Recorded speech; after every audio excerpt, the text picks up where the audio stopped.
Il est probable que beaucoup d'entre nous aient rencontré un tableau génétique mendélien à l'école. Vous savez, les gènes dominants, gros B, les gènes récessifs, petit b, et un graphique agréable, et soigné comme celui trouvé sur Décrire, la science expliquant toutes les probabilités derrière l'hérédité. Cette méthode de définition des génotypes, constitution génétique, et des phénotypes, quels traits les gènes produisent, est super simple, mais fondamentale pour comprendre pourquoi, disons, le nez de votre enfant ressemble étrangement à celui de votre grand-mère du côté de votre père. En réalité, même l'héritage de traits simples est assez compliqué, comme l'explique un article du journal de génétique humaine. La couleur des yeux, par exemple, est attribuée à 16 gènes différents, en particulier 2 gènes sur le chromosome 15 appelés HERC2 et OCA2.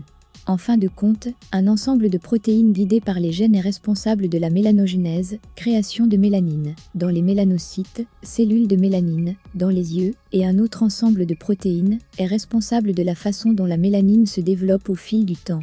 En fin de compte, comme on le sait généralement à ce stade, plus de mélanine équivaut à des yeux plus foncés, car la mélanine limite la plage de lumière visible réfléchie par les iris. Il a fallu un certain temps pour passer du travail original de Gregor Mendel, dans les années 1860 à ses résultats actuels, tels que présentés dans Genetic Generation. Après tout, les gens croyaient que la couleur des yeux des enfants était en quelque sorte mélangée à celle de leurs parents, comme la peinture sur une palette. Cependant, il a fallu un certain temps pour que le premier humain aux yeux bleus existe.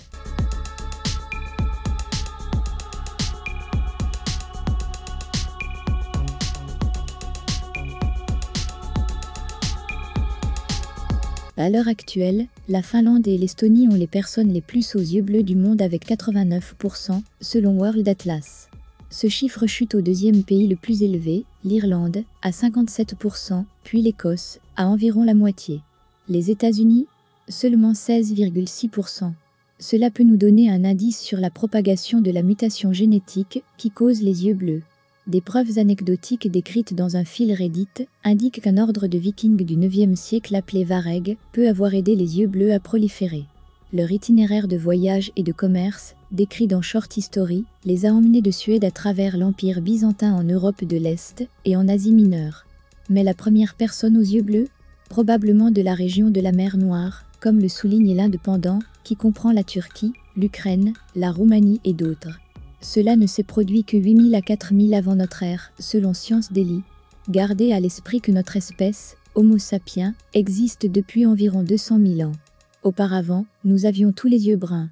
La seule personne aux yeux bleus a engendré toutes les autres personnes aux yeux bleus génétiquement anormaux en raison d'un avantage inconnu possiblement lié à la lumière du jour ou à la sélection sexuelle, à une époque où l'agriculture se développait pour la première fois.